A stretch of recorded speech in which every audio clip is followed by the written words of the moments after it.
You're listening to WTIM, your information station. It's time now for your expanded local news. The Taylorville Kiwanis Club raised $1,550 for its local projects for children and youth during the annual WRAN 97.3 Kiwanis Radiothon, heard on the station Tuesday. Kiwanis members Cheryl Van Dyke and Tricia Phillips co-chaired the Radiothon effort, selling some $3,100 in local sponsorships to local businesses. WRAN and its new owner, Heart Media Group, then gave half that total sold, which was $1,550, back to the Kiwanis Club. Kiwanis members volunteered to be guest announcers throughout the 7-hour live broadcast, reading sponsor commercials. Kiwanis member Randy Miller hosted the day-long event. Kiwanis President Bill Asali was presented the check by Heart Media Group President Matt Hart while on the air. It's a real pleasure to be on with the Kiwanis Club, and thanks to all of the Kiwanis Club members for all they're doing, not only today, but throughout the year. Just a real gem that we have in Taylorville and Christian County, and the work that they do. And this event helps provide funding for the many events that the Taylorville Kiwanis Club does. And so we're just honored to be part of great events, great organizations, and yeah, we're just happy to be part of this. And we got some great young talent over here ready to jump on the microphone and do our announcements for the day. But yeah, just what a great event. Just one more reason that local communities and the support from local communities and people supporting their local communities through things like Kiwanis makes this such a great place to live and work. The cooperative effort with the local media group over the past 25 years have earned the local Kiwanis Club nearly $30,000.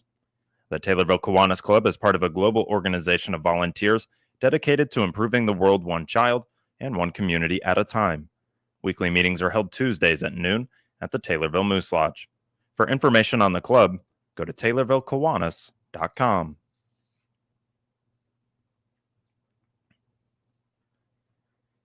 State Representative Reagan Deering of Decatur announced an important moment in her time at the Capitol, as the governor has officially signed her first piece of legislation into law. The bill, known as Senate Bill 1288, is aimed at improving safety for people with celiac disease when they do decide to dine out. After guiding the measure through the legislative process, Deering expressed gratitude for the support it received and emphasized the importance of everyday protections that can make a difference in people's lives. The new law updates the Food Handling Regulation Enforcement Act by requiring food handler licensees to complete training focused on celiac disease and the proper handling of gluten-free foods. The training will cover key topics including the symptoms and nature of the disease, the importance of keeping gluten-free foods uncontaminated, proper cleaning methods, and how to clearly label and identify gluten-free products. Deering said this kind of legislation is exactly why she wanted to serve in Springfield, to help pass meaningful laws that may not make headlines but have real impact. Senate Bill 1288 was first introduced by Senator Sally Turner and initially passed with unanimous support in both chambers of the General Assembly. It now stands as the first bill backed by Representative Deering to be signed into law, marking a significant early achievement in her legislative work. To learn more about the bill, visit ilga.gov, and for additional questions or to contact Representative Deering's office, call 217-876-1968 or visit repdeering.com.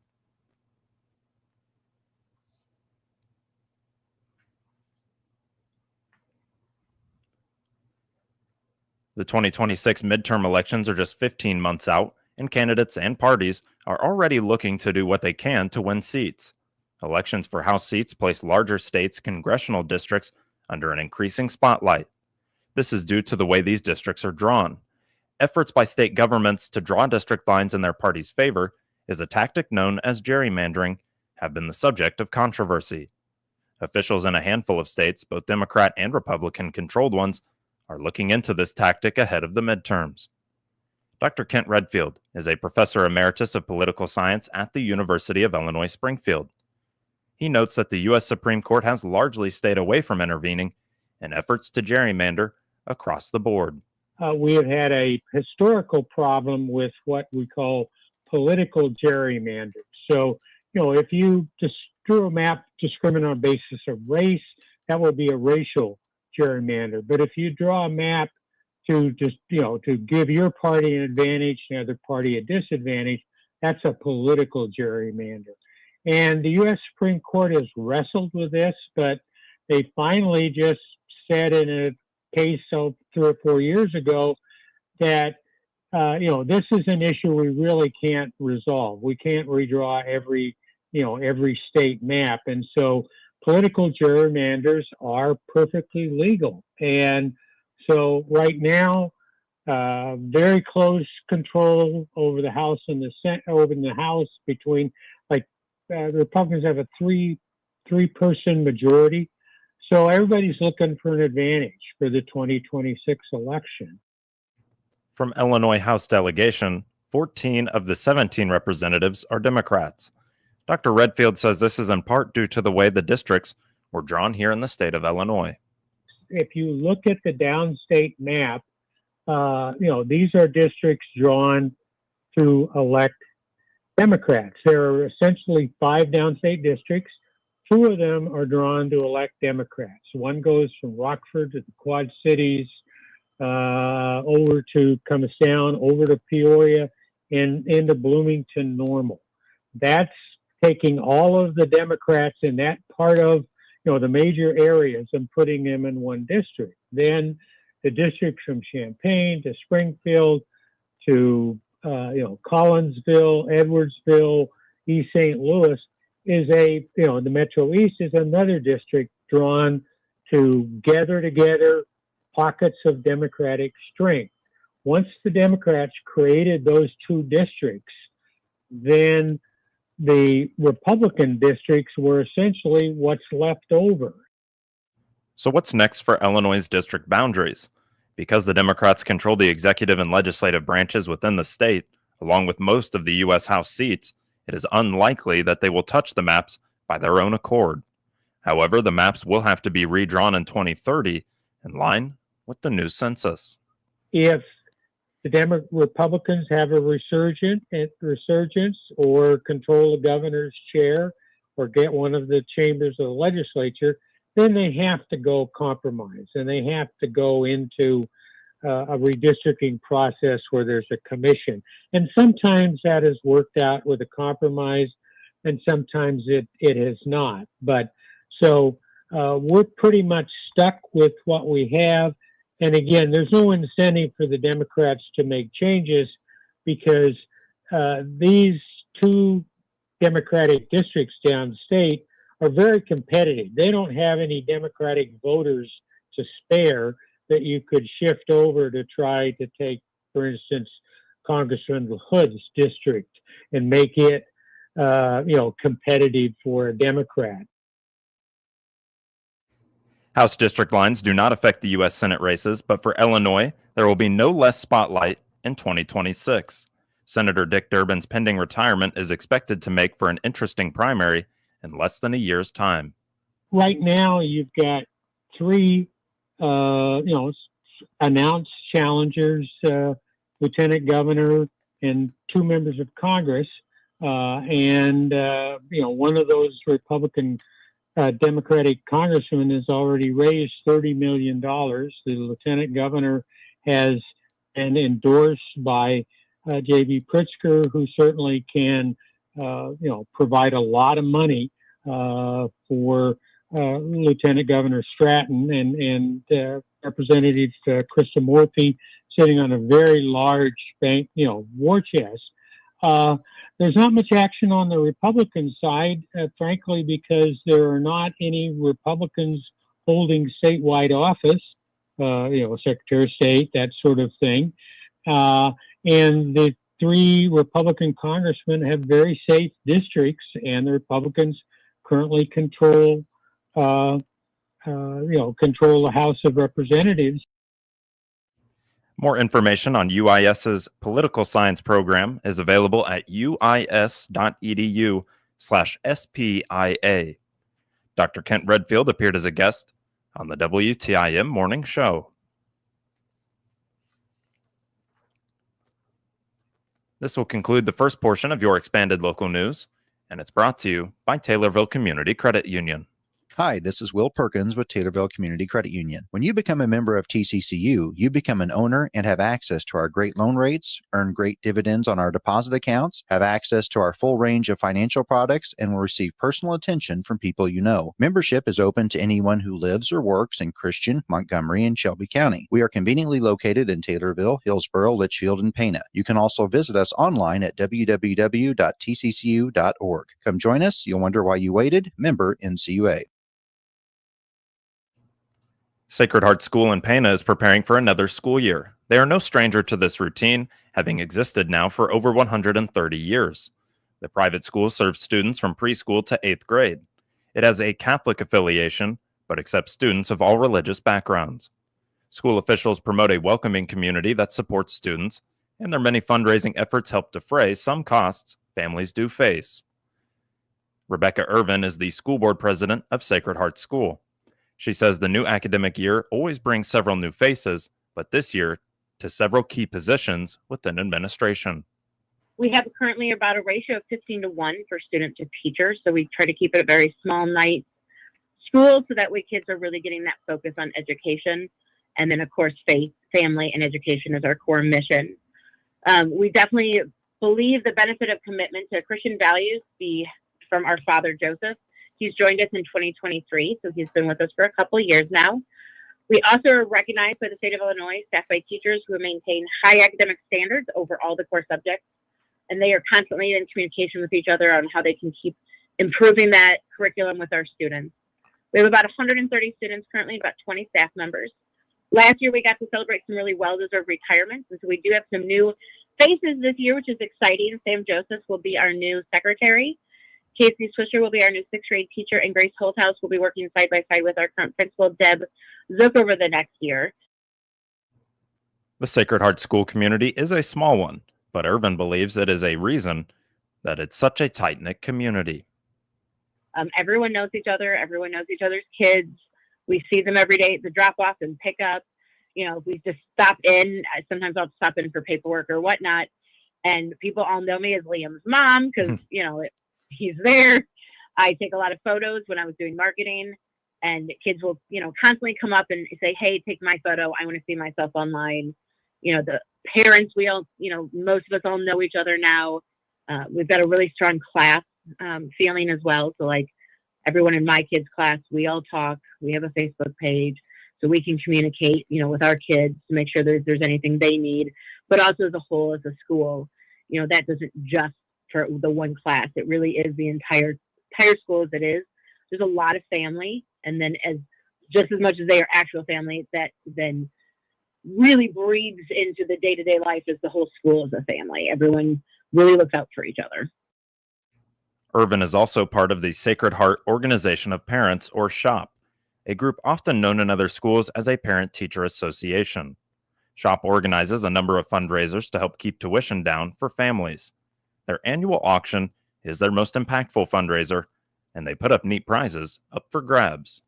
Some of the things this year that we're really excited on, now every year the kids get really excited for their class experiences if they win them. So different companies will donate things like donuts in the morning, and then they get a dress down day. Because we are a small private school, we do a dress code. So the students are always bugging those parents to bid on whatever dress down day experience they can win. So those are always a really big one for our children to want to be a part of. We also do get to be a person for a day. So you get to be Derek, which is our building's maintenance man. So you get to be him for a day. You get to go around with him, get to high five everyone in the morning like my kid's so excited for. You get to see what really goes into maintaining the building and keeping everything running really smoothly. You get to be secretary for the day, or teacher, or principal for the day, and the kids really enjoy those as well. The new school year begins on Monday, August 18th, but there is still the opportunity to enroll a child before then. In addition, school staff are always happy to meet with prospective families. And we do still have some openings. Registration for the entire school is on the 6th of August, but at any point you can give our school a call. The phone number for our school is 217-562-2425.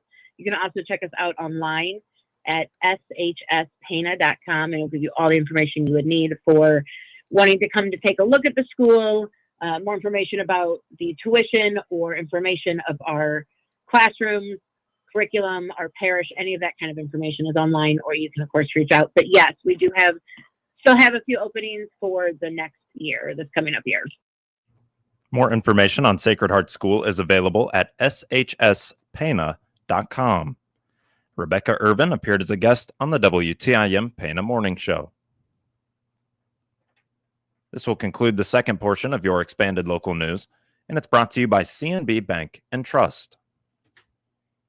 Simplify your finances with CNB's small business checking account. Start with just $200, no minimum balance, no monthly fee, and 150 free transactions each cycle. Enjoy digital banking, bill pay, a debit card, and e-statements. Plus, seamless QuickBooks uploads, all included. Keep your business organized, hassle-free, and in control so you can focus on growing, not banking. Visit your local CNB branch or call us today to open your small business checking account. Member FDIC, Equal Housing Lender. The Amateur Trap Shooting Association, or ATA, Grand American Championships are underway at the 1,600-acre World Shooting and Recreational Complex in Sparta, Illinois.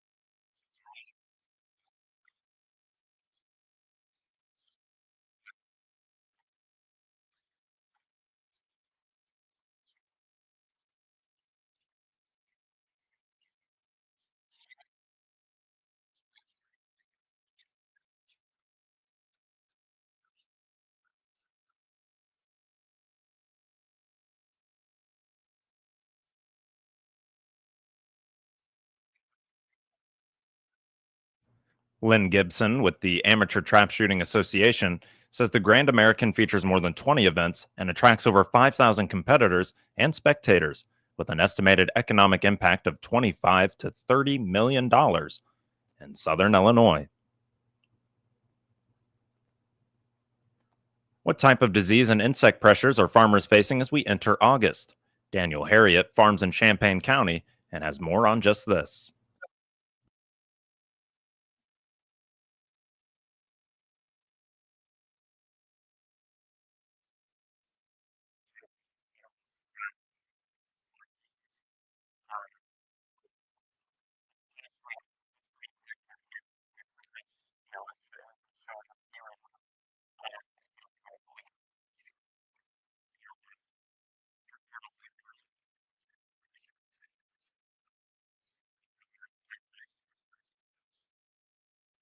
Areas of Champaign County are experiencing moderate or severe drought, according to the latest U.S. Drought Monitor.